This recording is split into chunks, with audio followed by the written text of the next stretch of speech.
Howdy everybody, I want to thank you guys for watching me today on my Poop Tip Tuesday. I hope you guys are having a great Tuesday. In today's video, we're going to talk about a couple different things.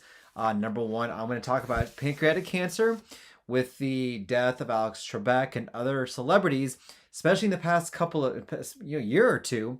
We've had a lot of people pass away from pancreatic cancer. I'll be talking about that. Number two, we'll talk about a question: how often should you go to the restroom? What is normal? What is not normal? And what is considered constipation and not constipation? Number three, we'll talk about why does your poop float? Have you wondered why you have floating stool and what could be going on there? We'll talk about that. Number four, number five. Number four, we'll talk about why does your poop smell? What is a healthy smell for that? Number five, we'll talk about why it hurts when you poop. And number six, we'll talk about cranberry juice. Does it help out with constipation? So for those guys who are joining for the first time, my name is Dr. Islam. And yes, I'm an actual poop doctor. My passion is to give you, yes, you guys, the tips and tricks to help out with your health. Every Tuesday, I do a Poop Tip Tuesday where I go into depth on questions you guys may have asked me. If you want to be featured on a Poop Tip Tuesday, don't forget to subscribe to a weekly newsletter. I'll put a link down below, or also post on the live stream where I can see what questions you guys may have. And if you're watching this video, let me know if you're watching this live or on the replay and where you guys are watching this from. So let's talk about Alex Trebek and his unfortunate passing away from pancreatic cancer. So Alex Trebek was diagnosed with pancreatic cancer quite a long time ago in terms of the time range for whenever you can live from pancreatic cancer. Now, a lot of people, we're seeing more and more people passing away from pancreatic cancer. Ruth Bader Ginsburg passed away.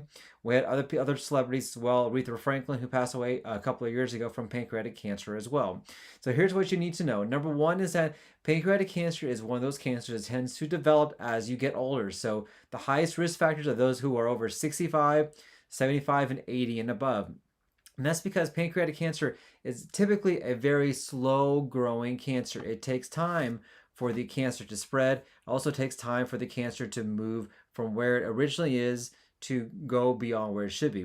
The other thing you need to know about pancreatic cancer is that the symptoms are very non-specific. There's not one particular symptom that's going to give us a clinical clue that you have pancreatic cancer. For some people, they can have a little bit of vague pain, some nausea, some indigestion, maybe some weight loss.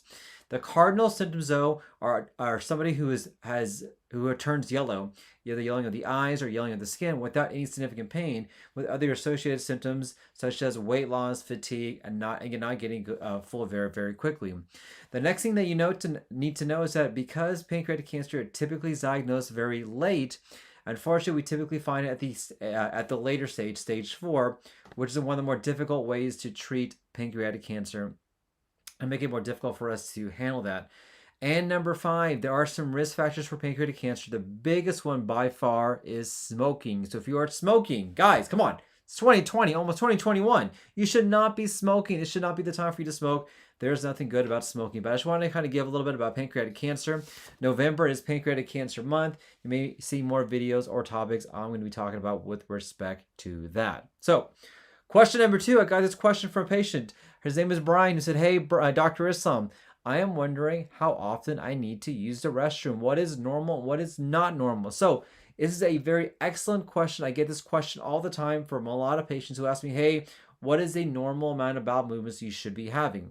So technically, the scientific definition of constipation is less than 3 bowel movements per week. Now, I can tell you, you guys may be shocked by that because a lot of you may not realize, a lot of you guys may be going maybe more than that, but feeling like you're constipated. So I don't want to use a medical definition to help define what constipation is.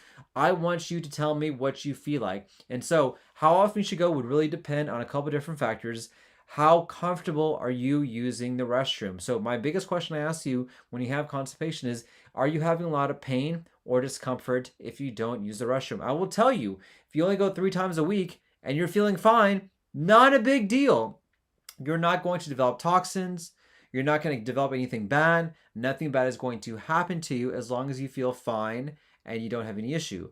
But if you go every single day and you're not feeling like you're completely emptying everything out, you're not happy with your bowel habits, you still feel like something's still in there, Even though you're going every single day, I will tell you, you're constipated and we need to get that addressed. And once we can get you going and flowing, a lot of my patients feel a lot better. So I don't want you to think about bowel habits in terms of how frequent or how often, because it can really depend on what's going on in your life, stress, fiber, water. Are you moving? Are you eating the right foods? Do you have other medications that could be holding things in?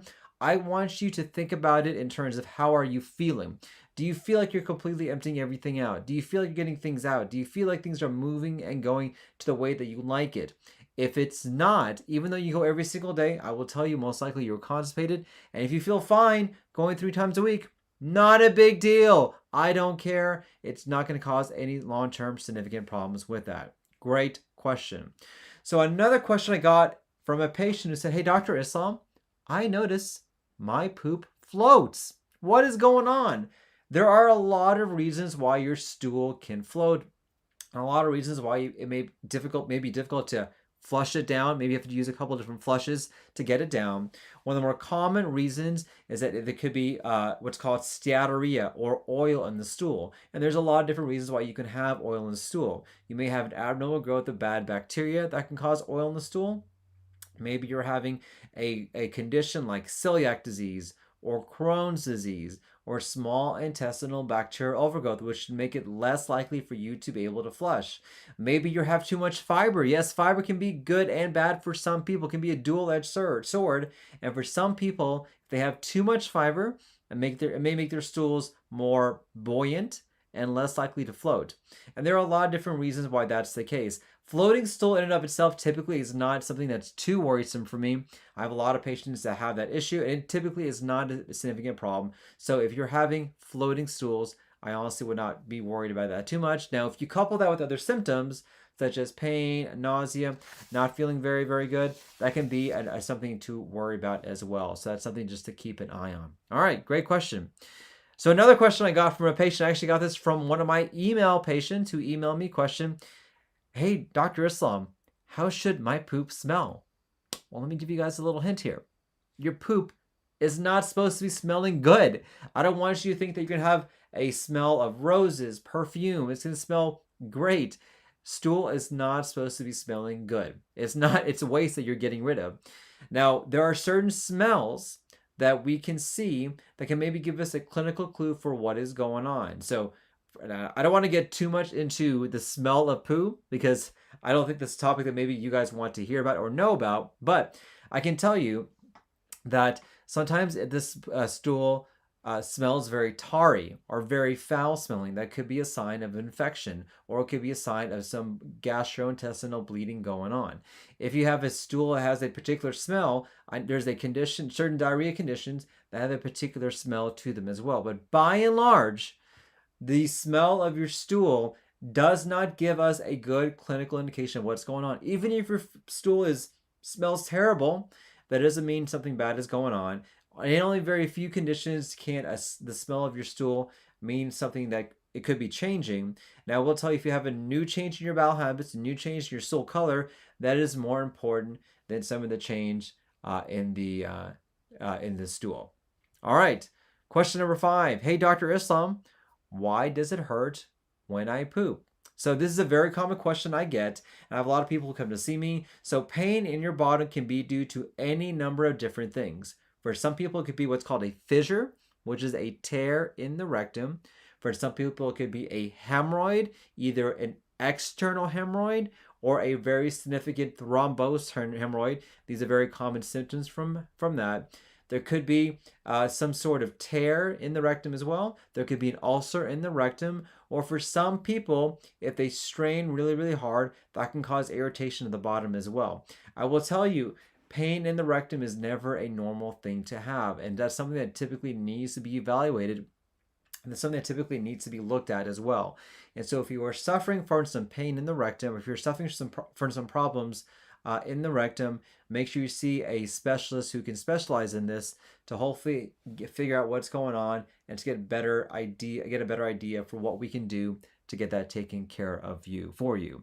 All right, last question I got from actually a patient who asked me this week, hey, Dr. Islam, does cranberry juice help you use the restroom. So I'm sure you guys have seen cranberry juices being used for other things, maybe urinary tract infections or urinary issues. There is not a lot of good evidence that cranberry juice can help you use the restroom. Now, it does two things. Number one, it does have an ingredient called I cannot speak today. Salicylic acid, which actually helps to decrease some of your bad bacteria inside your GI tract. And for some people, that change in the gut microbiome may make it easier for them to use the restroom. But in addition to that, it has water. And water obviously is a component that is very good to help you use the restroom as well. And so even though cranberry juice does not have any direct effects on helping you use the restroom, some of the beneficial side effects, including some of the ingredients in there, can make it easier for you to go. All right, these are the questions I got today on my Facebook Live. I want to thank you for watching today. If you haven't already, don't forget to smash that like button. Like, share, and subscribe. That would let me know and other people know that you're watching these videos. Let me know in the comments down below what you guys think. Do you have any questions for me? And if there's any questions I can answer for you guys as well, let me know. If you don't feel comfortable putting a question on the Poop Tip Tuesday, go and sign up for my weekly newsletter where you can send me a question and I can hopefully answer that on a future video. But guys, hope you guys have a happy, healthy, and great Tuesday. Take care, everybody.